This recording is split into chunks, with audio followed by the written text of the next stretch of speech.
Hello friends, ഇന്ന് നമ്മൾ നോക്കുന്നത് നമ്മുടെ പഴയ വീടിൻ്റെ ആണെങ്കിലും പുതിയ വീടിൻ്റെ ആണെങ്കിലും നമ്മൾ സ്റ്റെയറിൻ്റെ ഏരിയ നമുക്ക് ഫുട് ലാമ്പ് സിസ്റ്റം കാര്യങ്ങളൊക്കെ വെച്ച് ചെയ്യാനായിട്ട് എങ്ങനെയാണ് അത് ചെയ്യേണ്ടത്, എങ്ങനെയാണ് അതിൻ്റെ മെഷർമെൻറ്റ്, അത് മാത്രമല്ല നമ്മൾ ടൈൽ ഒട്ടിക്കുന്ന സമയത്ത് നമ്മൾ അതിൻ്റെ ബോക്സ് പ്രശ്നങ്ങളൊന്നും ഇല്ലാത്ത രീതിയിൽ എങ്ങനെ ചെയ്യാമെന്നുള്ള ഫുൾ ഡീറ്റെയിൽ ആണ് ഇന്നത്തെ വീഡിയോയിൽ നമ്മൾ നോക്കുന്നത്.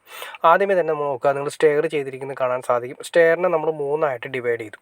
അതായത് സ്റ്റെയറിൻ്റെ ഏരിയകൾ നമുക്ക് മൂന്നായിട്ട് ഡിവൈഡ് ചെയ്തതിന് ശേഷം ടോട്ടൽ വരുന്ന സ്റ്റെയറിൻ്റെ സെൻറ്ററിൽ അതുപോലെ തന്നെ ഏറ്റവും ലാൻഡിങ്ങിൻ്റെ രണ്ട് സൈഡുകളിലായിട്ട് നമ്മൾ ഫുൾ ലാമ്പുകൾ കൊടുക്കാൻ ഉദ്ദേശിക്കുന്നത്.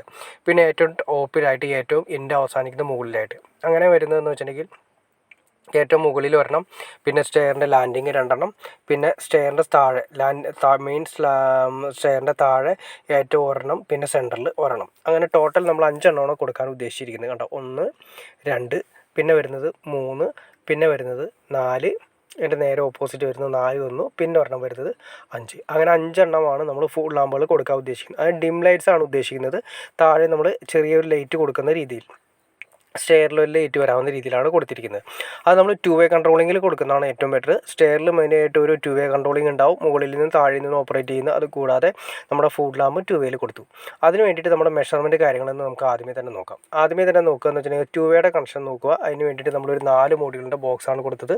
130 സെൻറ്റിമീറ്റർ ഹൈറ്റിൽ നമ്മളൊരു 4 മോഡ്യൂളിൻ്റെ ഒരു സ്വിച്ച് ബോർഡ് കൊടുക്കുന്നത് ഇവിടെ കൊടുക്കുന്നുണ്ട്. അതിൽ നിന്ന് നേരെ താഴെ 2 മോഡ്യൂളിൻ്റെ ഫുൾ ലാമ്പുകളാണ് കൊടുക്കുന്നത്. അത് നമ്മളിവിടെ കൊടുക്കുന്നത് സ്റ്റെയറിൽ നിന്നും 10 ഇഞ്ച് ഏറ്റവും കുറഞ്ഞത് കെട്ടണം. 11 ഇഞ്ചായാലും പ്രശ്നമില്ല. 10 ഇഞ്ചിന് താഴെ പോയി കഴിഞ്ഞാൽ സ്റ്റെയറിൻ്റെ ആ വരുന്ന ഗ്ലാഡിങ്സ് അല്ലെങ്കിൽ സ്കട്ടിങ് തട്ടാനുള്ള ചാൻസസ് കൂടുതലാണ്. അപ്പോൾ സ്കട്ടിങ് തട്ടാത്ത രീതിയിൽ സ്കട്ടിങ്ങിൻ്റെ മുകളിൽ വേണം നമുക്ക് ഫുൾ ലാമ്പുകൾ കിട്ടാനായിട്ട്. പിന്നെ അടുത്ത സെക്ഷൻ എന്ന് വെച്ചിട്ടുണ്ടെങ്കിൽ നമ്മൾ സ്റ്റെയറിൻ്റെ വീണ്ടും പറഞ്ഞ പോലെ തന്നെ പകുതിയാക്കി അതിൻ്റെ സെൻറ്ററിൽ ഇതുപോലെ തന്നെ 10 ഇഞ്ച് വരാവുന്ന രീതിയിൽ, അതായത് സിമ്പിളായിട്ട് പറഞ്ഞാൽ നമ്മുടെ സ്കട്ടിങ്ങിൻ്റെ നമ്മുടെ സ്റ്റെയറിൻ്റെ സ്കട്ടിങ് വരുന്നുണ്ട്. ആ സ്കട്ടിങ്ങിൻ്റെ മുകളിൽ നിൽക്കുന്ന രീതിയിൽ വേണം അറേഞ്ച് ചെയ്യാനായിട്ട്. അത് ഏറ്റവും കുറഞ്ഞത് 10 ഇഞ്ചാണ് നമ്മൾ കൊടുത്തത്. അവിടേക്ക് വരുന്ന 2 വേ കണക്ഷൻ കാര്യങ്ങളൊക്കെ നമ്മൾ കൊണ്ടുപോയിരിക്കുന്നത് ഈ കാണുന്നത് നമ്മുടെ ഫുൾ ലാമ്പ് വഴിയായിട്ടാണ് 2 വേ കണക്ഷൻ പോയിരിക്കുന്നത്. അതിൻ്റെ ലീഡുകളൊക്കെ പോകാനുള്ള വഴിയാണ് നമ്മൾ ഈ വെട്ടി ക്ലിയർ ചെയ്തിട്ടിരിക്കുന്നത്. സ്റ്റെയറിൻ്റെ സെൻറ്ററിൽ വരുന്നത് ലാൻഡിങ്ങിൻ്റെ അപ്പുറത്തും ഇപ്പുറത്തും ഓരോ ഫുൾ ലാമ്പുകൾ 2 മോഡ്യൂളിൻ്റെയാണ് കൊടുത്തിരിക്കുന്നത്.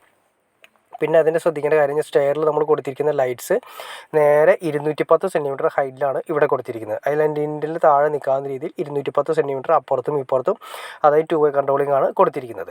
അതായത് മുകളിൽ നിന്ന് താഴെ നിന്ന് ഓപ്പറേറ്റ് ചെയ്യാൻ. പിന്നെ അതിൽ നിന്ന് നേരെ വരുന്നതിന് ശേഷം ഏറ്റവും അറ്റത്ത് ലാൻഡിങ്ങിന് വേണ്ടിയിട്ട് ഇതുപോലെ തന്നെ സ്റ്റെയറിൽ നിന്നും 10 ഇഞ്ച് ഹൈറ്റിൽ അത് സ്കട്ടിങ്ങിൻ്റെ മുകളിൽ കിട്ടുന്ന രീതിയിൽ കൊടുത്തു. ഇനി നമുക്ക് ഇവിടെ ഒരു സ്വിച്ച് ബോർഡ് കൊടുക്കാനുണ്ട്. അത് നമ്മളവിടെ 2 വേ സ്വിച്ചിന് വേണ്ടിയിട്ട് കൺട്രോളിങ്ങിന് വേണ്ടിയിട്ട് ഒന്നുകൂടി നമുക്ക് വെട്ടി ക്ലിയർ ചെയ്യുന്നതാണ്. ഇതാണ് നമ്മുടെ ഫുൾ ലാമ്പിൻ്റെ ലെവൽ വരുന്നത്. ഇത് വേണമെങ്കിൽ നിങ്ങൾക്ക് എണ്ണം കൂട്ടാം. നമ്മൾ നേരത്തെ പറഞ്ഞ പോലെ തന്നെ, അതായത് സ്റ്റെയറിൻ്റെ ലാൻഡിങ് ആണെങ്കിലും ഏറ്റവും താഴെയാണെങ്കിൽ അതിൻ്റെ സെൻറ്ററിൽ വേണമെങ്കിൽ നിങ്ങൾക്ക് 2 എണ്ണം വേണമെങ്കിൽ ഓപ്പറേറ്റ് ചെയ്യാം. ഇനി അതല്ല, നിങ്ങൾ ഓട്ടോമാറ്റിക് സിസ്റ്റം വേണമെങ്കിൽ ചെയ്യാം. അതായത് നമ്മൾ ജസ്റ്റ് കയറി പോകുന്ന സമയത്ത് നമ്മൾ സെൻസറുകൾ വെച്ച് ചെയ്യാവുന്ന രീതിയിൽ വേണമെങ്കിലും അങ്ങനെയും ഓപ്പറേറ്റ് ചെയ്യാൻ സാധിക്കും. അതായത് സെൻസറുകൾ കൊടുക്കുകയാണെങ്കിൽ നമ്മൾ ഓരോ സ്റ്റെപ്പുകളിലും നമ്മൾ കയറി പോകുന്നതനുസരിച്ചിട്ട് ആ സ്റ്റെപ്പുകളിലെ ലൈറ്റ്സുകൾ അല്ലെങ്കിൽ നമ്മൾ ഈ കൊടുത്തിരുന്ന ലൈറ്റ്സുകൾ തെളിയുന്ന രീതിയിൽ വേണമെങ്കിൽ നമുക്ക് അറേഞ്ച് ചെയ്യാൻ സാധിക്കും.